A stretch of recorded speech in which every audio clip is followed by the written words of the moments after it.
Indangamuntu koranabuhanga hateganijwe kubanza gufata amakuru aho n'ufite amakuru ye mu bubiko bw'izindi systeme dukorana nazo, bizaba ari uburyo bwo gushobora no gukosora ahaba hari nk'imyandikire itameze neza cyangwa se no guhuza amakuru y'abantu.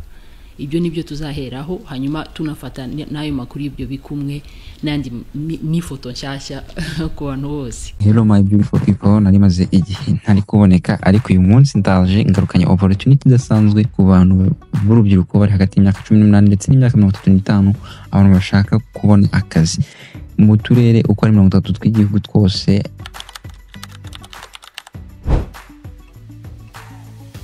Kusanya amakuru rijyanye no gukora indangamuntu z'ikoranabuhanga. So uyu munsi rero niba ushaka kumenya igisabwa ndetse n'ibyo ukwiye gukora byose, iyi video niyo mpamvu nayiguteguriye. Nakweretse uko urakora CV imeze neza. Abantu bashaka kumenya uko ukora CV mu buryo bworoshye cyane, ntigeze mbereka kuva mbere hose, iyi video irakureba.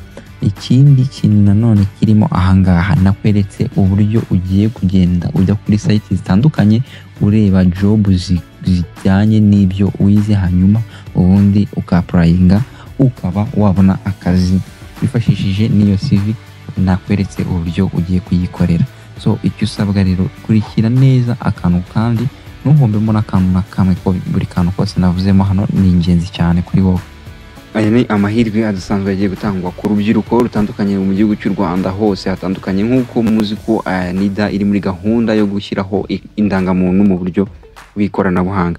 Rero muri urwo rwego hazakenerwa abantu bazifashishwa mu icyo gikorwa. So rero uyu munsi niba uzi ko ugiye kuba wujuje ibyo ngiye kukubwira muri iyi video, ube hafi cyane. Ngiye kukubwira ibintu bigeze ku 10 ugiye kwitaho, hanyuma numara kubyitaho nkubwire n'uburyo ugiye kubigenza, hanyuma ugashakisha aka kazi. Iyi gahunda nitangira uzaba umwe mu bazakurikirana aka kazi. Mu bintu 10, icya mbere umuntu ugomba kuba yasaba kuba yazakorana n'iyi gahunda nuko ugomba kuba uri umunyarwanda. Icya kabiri ukaba uvuga neza Ikinyarwanda. Icya gatatu ufite imyaka iri hagati ya 18 n'imyaka 35. Ikindi ugomba kuba warangije amashuri yisumbuye cyangwa se ufite icyiciro cya mbere cya kaminuza niba ufite A0. Ikindi ugomba kuba urinda kemwa mu mico no mu myifatire. Icya gatandatu ugomba kuba utuye mu murenge wagutanzeho nk'umukandida. Icya karindwi ugomba kuba witabira gahunda n'ibikorwa bitandukanye bya leta aho utuye, kuba nta kandi kazi ufite cyangwa ibindi bikorwa byabongamira kuzuza inshingano zawe. Icya 9 ugomba kuba niba ufite ubumenyi buhagije mu bintu by'ikoranabuhanga. Icya 10 ugomba kuba ufite laptop cyangwa se ufite smartphone yawe. Niba uzi ko wujuje ibi bintu nkubwiye hano ahangaha, ugomba kumenya ko iri tangazo NIDA yaritanze, hanyuma ni ku bufatanye na RISA, ikigo gishinzwe ikoranabuhanga mu gihugu cy'u Rwanda. Iyi niba bari kwandika basaba abafatanyabikorwa. So uyu munsi niba uri kubona iyi video, umenye yuko hashingiye ku masezerano y'umushinga uri hagati y'ishyirahamwe mpuzamahanga ry'iterambere ari ryo IDA n'ikigo gishinzwe ikoranabuhanga mu Rwanda ari ryo RISA, ujyanye n'amasezerano yo gutera inkunga umushinga. Ikigo cy'igihugu gishinzwe indangamuntu ari cyo NIDA kiri gukusanya amakuru y'umwirondoro w'abaturarwanda bose kugira ngo umushinga wo gukora indangamuntu koranabuhanga cyisanga cyangwa se iyo twita digital ID iyi projet bayise SSD ID.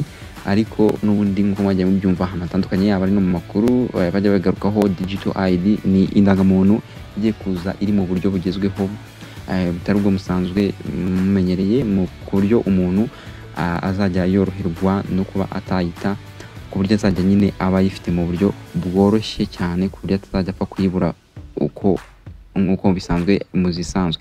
Ni muri urwo rwego hasabwe uturere twose tw'igihugu gutanga urutonde rw'abakandida nibura 5 bujuje ibisabwa muri buri kagari.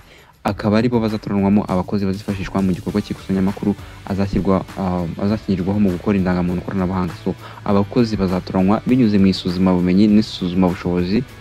Bazakora ubwo oral interview ndetse niyo bita practical exam. Ubwo abantu bose bifuza kuba baboneka, baba bamwe mu bagize iki gikorwa, basabwa gukusanya biriya bintu bigeze kuri 10 nababwiye. Udafite icyangombwa cyerekana aho umurenge atuyemo, bagenda ku murenge akagishaka, hanyuma akabaza n'amakuru yisumbuyeho, hanyuma akabasaba no kuba yakwiyandikisha mu bazafatanya n'abandi muri iki gikorwa. ikindi kintu cy'ingenzi ugomba kuba ufite nuko ugomba kuba ufite account ya Mifotora. Nimba udafite account ya Mifotora, nagiye mbyerekana inshuro nyinshi uburyo ukeya account ya Mifotora. Uraza ujye ku rubuga rwawe, ujye muri Chrome yawe cyangwa browser ya telefone yawe, cyangwa na mashini ukoresha mashini, wandikemo Mifotora. Numara kubyandikamo urahita ubona Mifotora ije, ufungure link ya mbere ubona. Numara kuyifungura uraza gukeya account uciye kuri register na account ufite. Kuko usanzwe ufitemo account urakora login yawe. Numara gukora login nk'uko muri kubibona, uragenda ujyemo hano muri system yawe, urangiza urebe jobs. Hanyuma jobs nuko jobs maka kanya ntago barazishyira muri system, ariko zira processes zibanza nk'uko nazivuze zose muzikurikirane hakiri kare. Numara kubikurikirana neza wowe ube witurije, kuko niba jya gukora selection abantu bazakora izo position bakazapplyinga bazemerwa nabagiye ku murenge bakakora bira byose nababwiye. Hanyuma wowe niba ushaka kandi kazi gatandukanye, kuko ukwiye kugenda ugerageza ahantu hose hatandukanye, atari kuvuga ngo ugiye kugerageza hamwe gusa.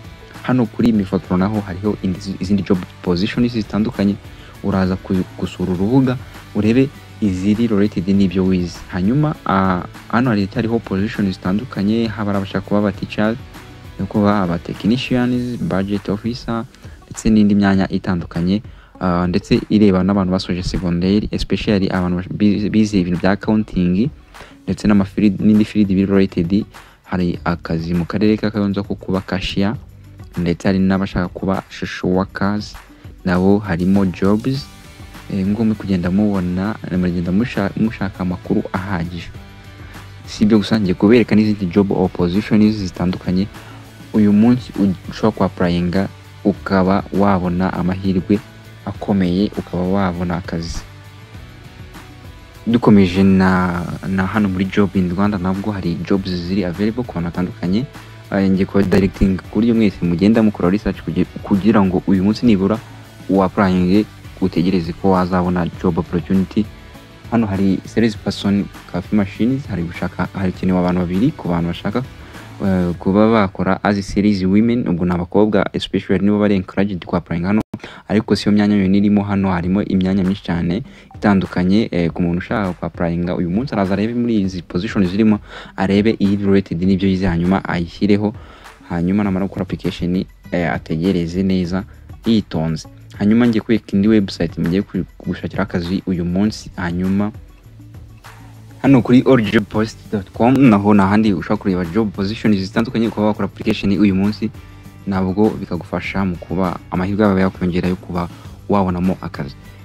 Wowe ikintu usabwa ni ukuzajya ukurikirana ibikorwa byacu bya buri munsi, kubera ko tubagezaho amakuru atandukanye, abari scholarship, job opportunities hano mu Rwanda ndetse no hanze y'u Rwanda. Niba uri mushya ku rubuga rwacu ukaba ubonye bwa mbere channel yacu, wakora subscribe kugira ngo buri kintu cyose tubagezaho kijye kibageraho ku gihe. Kandi ufite igitekerezo ujya muri comment section, hanyuma utwandikire yaba ari ikibazo wagize hano utasobanukiwe, byose uhawe ikaze kugira ngo umenye buri kimwe cyose. Indi step y'ingenzi cyane nagenda nababwiyeho, indi step y'ingenzi ni uko ugomba kuba ufite CV kugira ngo ube wasaba akazi kawe bigende neza. Uyu munsi ngiye kwereka ahantu ushaka kunyura ugakora CV mu buryo bworoshye cyane, mu minota mike cyane. Wamara gukorera CV yawe ugahita ugira ute uyifashisha mu gusaba akazi.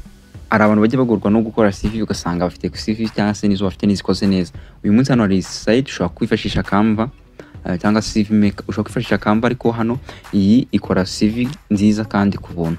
Iyi CV ishobora kuguhesha akazi. Katugere kuri urubuga rwa Canva murebe ama template hari, hanyuma uze gufatamo template imwe. Ikintu nkwijeje nuko ndaza kuguhereza link muri video description kugira ngo nawe uze kuba wakwifashisha iyi Canva ukore agaseve kawe mu buryo bwiza cyane, bworoshye kandi bworoshye. Nkuko muri kubibona ngiye nageze muri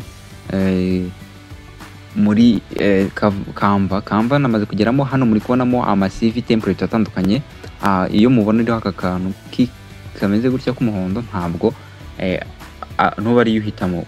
Impamvu utari buhitemo nuko hariya ari ku muntu ufite wishyuye amafaranga Canva. Ariko hano hari CV z'ubuntu, hari CV template z'ubuntu ushobora kuza ugafatamo nk'iyi ngiyi. Urugero muri kubona iyi ni template nziza itagize ikitwaye, kandi umuntu ashobora kuza agashyiramo amadetail yaye. Hano uraza ushyiremo amazina yawe, numara gushyiramo amazina yawe uragenda nyine wadjustinga size mu buryo ukora size iri fit imeze neza cyane. Hanyuma ushyiremo hano profile, uraza gushyiraho amazina nyine amatariki, muri kugenda ubona address aho uherereye, aho utuye, nimero ya telefone, email yawe ushireho. Urabona iyi template twatoye iri mu rundi rurimi, ntabwo iri muri English, ariko wowe ushobora no kuza gufata iri mu Cyongereza, ariko nta kintu bitwaye. Ikintu ukora ni ukuza ukabyishyira mu Cyongereza. wowe uraza experience, murabona hano harajya experience, professional experience, education, aho wize kuva muri uyu mwaka kugera muri uyu, competence ushyiremo byose. Ariko urabona twamaze kubona CV yacu ngiye hano. Iyi ni template iri mu Cyongereza. Iyi template rero uburyo imeze uri kuyibona, uraza ukeditinga ubitewe na information zawe. Hano kuri professional summary ushyiramo ibyawe ndetse na work experience. Wamara kwishyiramo academic history nayo ukayikora neza. Dore murabona uraza ugakora double click, urabona ko byose bihinduka. Urabona ko ushobora gusiba uko ugashyiramo ibyawe. Wamara gushyiramo ibyawe neza byose, ikintu ukora ni ukuyisavinga. Uciye kuri download, uraza kuja kuri share, ubundi downloading ibigeze muri telefone yawe, ubundi yifashishe mu buryo bwawe butandukanye. Link muri video description, igitekerezo muri comment niba hari ikibazo ubifuza kutubaza, hanyuma tubonane muri video y'ugukurikiraho.